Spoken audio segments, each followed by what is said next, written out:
Hello and welcome to News 18 Shosha.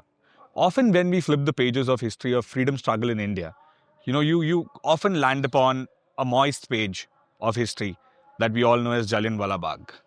Ladies and gentlemen, today we have with us a maverick filmmaker, Emmy-nominated filmmaker, Ram Madhvani, with us, talking about his new project, The Waking of a Nation. Thank you so much, sir. Namaste, hello. sir. Hello, sir. We're looking like twins. We're just casually twinning, guys. Yeah, exactly. We didn't plan this. Yeah. We didn't plan We this. didn't plan this. Absolutely. But no, thank you so much for having me on the show. And yes, the show is actually about the massacre, but it's not about the massacre. But it is about what happened before the massacre and after the massacre.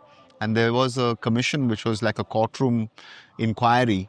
And so it's really a courtroom drama about the investigation as to why Jallianwala Bagh happened and what happens after that. So we are actually in Amritsar right now as we shoot. Yes. Right? This is exactly where you shot. This is exactly where we shot one of the most important scenes in the film, which is called the Civil Lines Riot.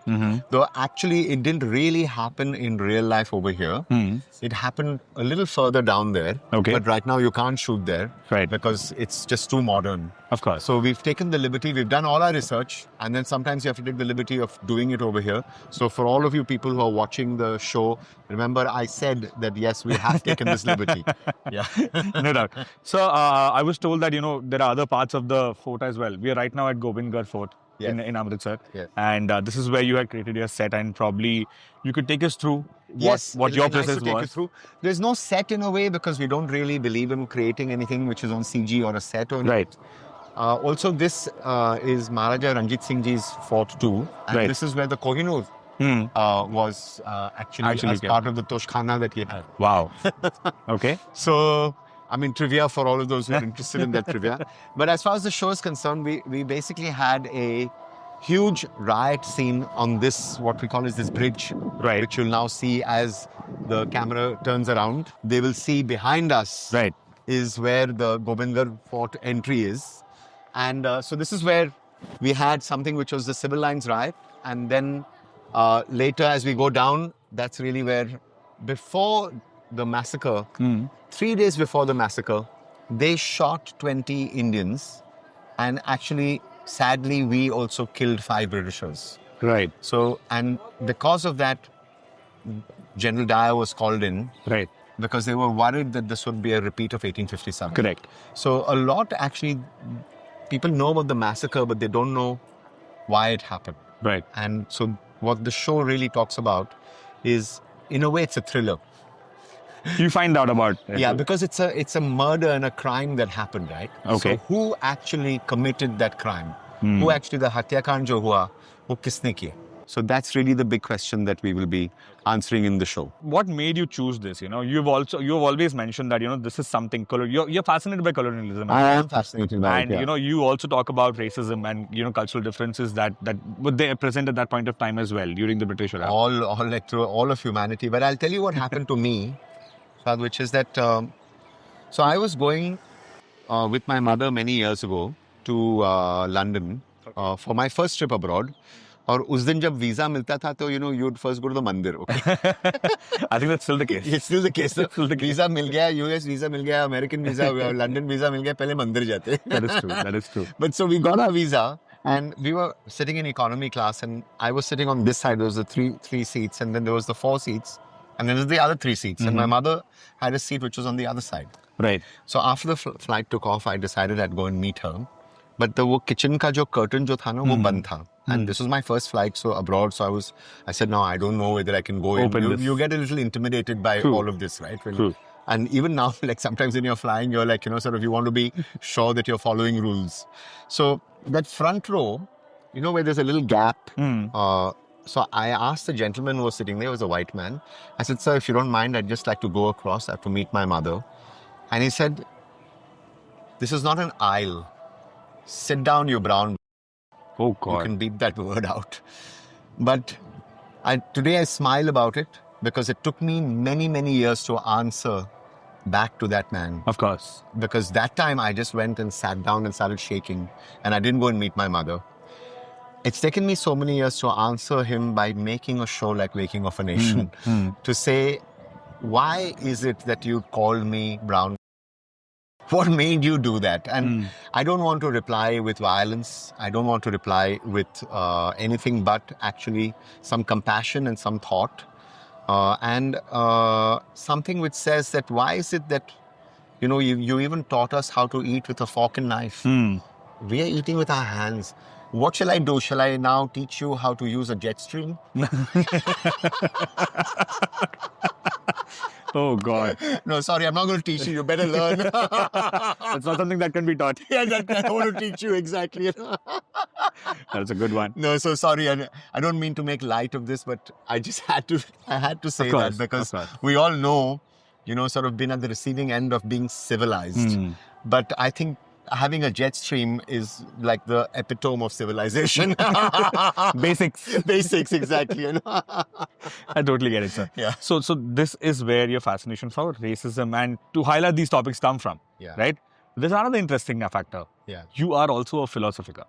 Well, okay, you love mixing philosophy in your art. Yeah. And you deliver something very unique. Well, people don't know that because I've not done that overtly. But whether I'm doing an ad or whether, in Happy Then, there'll be Tera Man Roshan, Tera Chan Roshan. Or in Arya, I'll put in Bhagavad Gita. Yeah. Or in season 3 of Arya, it's only Sanskrit shlokas. Correct. Or in Nirja, it's got the Mahamrityunjay mantra and Jite Hai Chal. Correct. So I'm doing this because I feel this is the way to reach out to the people. I feel this is my secret sauce. When I talk philosophically, when I talk spiritually, when I talk in a way in which it reverberates and it resonates, without it becoming preachy in any way. I think what happens is that people tend to receive that in a mass kind of way, and I want to reach out to the mass. I understand. But when you come back from backdrop of Arya, if I may say so, where you have somebody like a Sushmita Sen helming the whole project with others as well. Yes. And having a fairly young group of talent with you. Yes. Who are equally hardworking.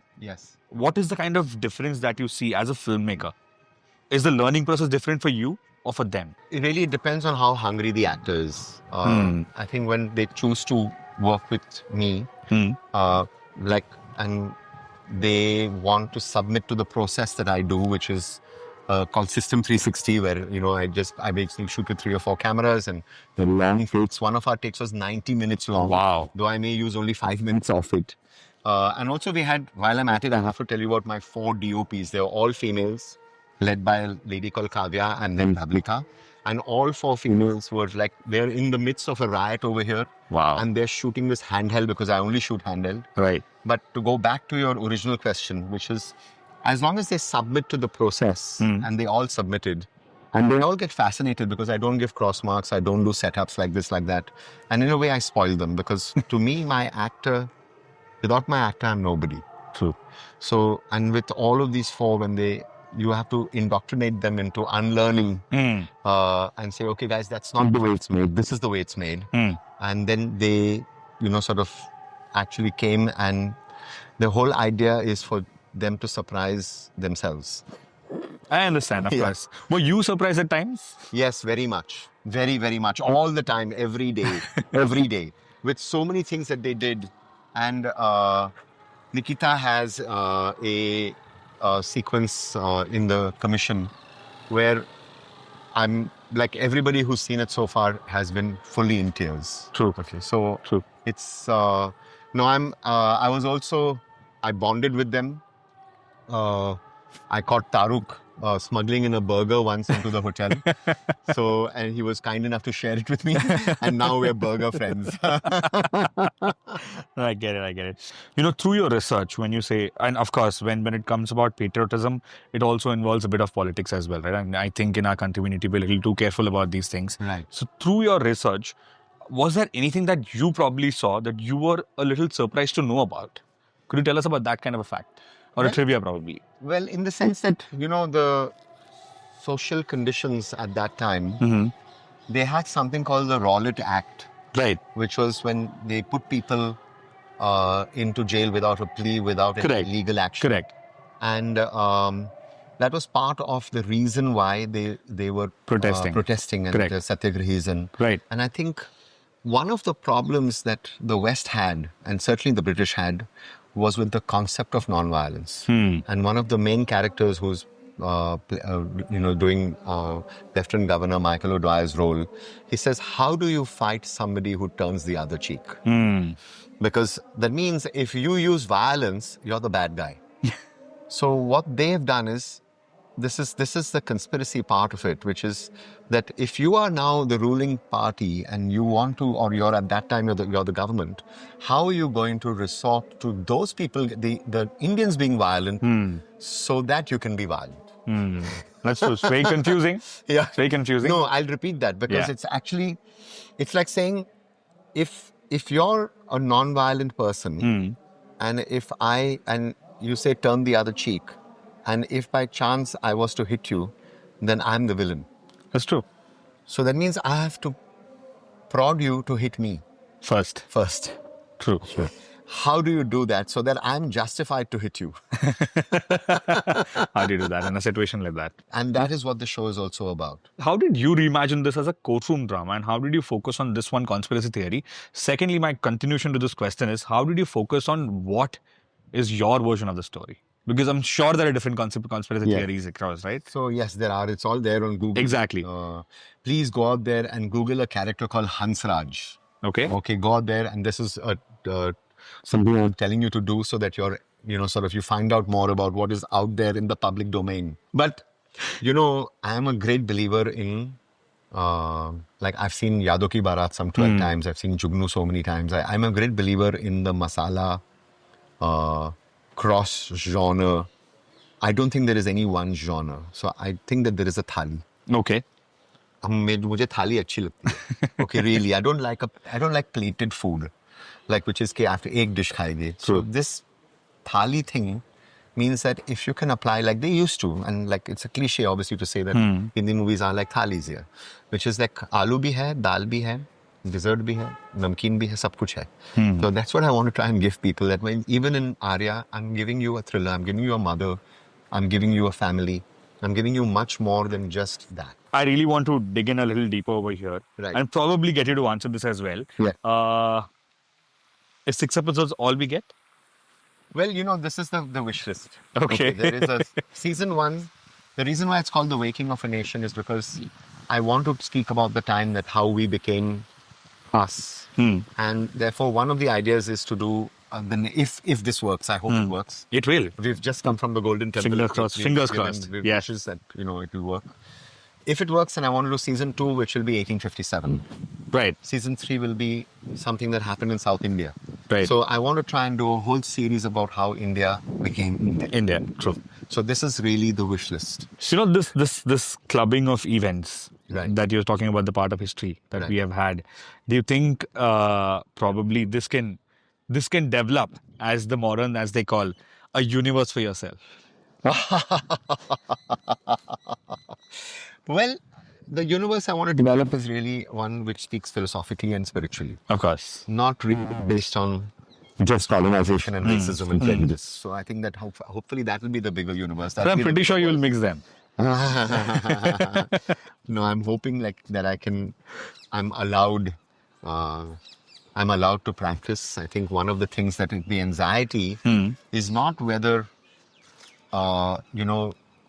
of course, there's the anxiety, will the show work? Because I've had successes. There are 4 kinds of successes. Let's say there's personal success, political success, commercial success. There are various kinds of success. I've had them. I've had them with Mirja. I've had them with Arya. Of course. But the biggest thing that I'm hoping is that, can I be allowed to continue to make films? Because this is what I dreamt of. This is what from age 16, this is what I want to do. And I'm hoping that I will be allowed to continue to practice. So you've been in ads, you've done movies, you've done series. I'm now doing virtual reality. Exactly. And we have a game also, a mobile phone game which we're developing. So all of that is all happening. Yeah. So out of the 3 mediums, if I may, to choose, the advertisement, movies and series, which is the most difficult to establish a character that you will remember? I'm like in advertising, they tell me you need to know what to say. You need to know who to say it to, which is your target audience. You need to know how to say it. But to me, the 4th thing which they never told me which is how do I make you feel?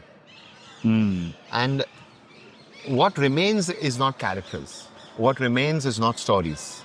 What remains is not plots. What remains is a feeling.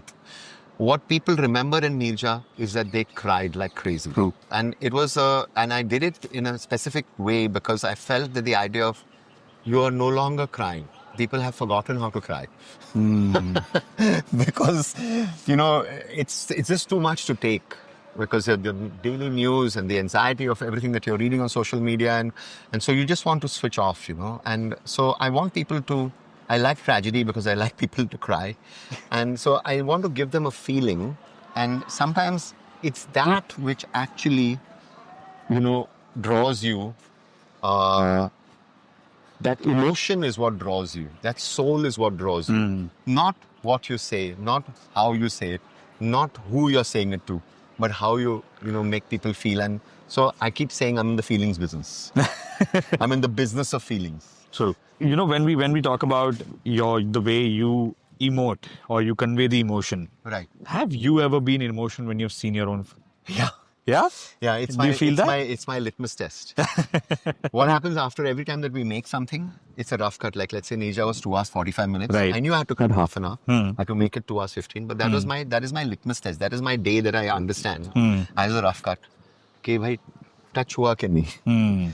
And that's when I know whether I'm... Of course, it may take another 6 months to cut another 30 minutes. But that one screening, which is when we always, like, I call in 20 people from the team. That one screening is my acid test. I understand. And in that screening, the people who are always there are my writers. Because to me, there's Shantanu Srivastava, Shatrujit Nath. They've been with me for 5 years now on this journey. And they basically... like it was something that I came up with, and then I spoke to Shatrujit, and then I spoke to Shantanu, and I said, guys, we all want to speak about something like this, because if you're going to speak about it for 4 or 5 years, it better be something that you're interested in and that can keep you going for that many years. Of course. So they have been like rocks. I'm working with them on something else. We had 2 other projects that didn't work out, but they have been like my soldiers, like, in arms, and in sometimes my generals. Of course, no doubt. No doubt.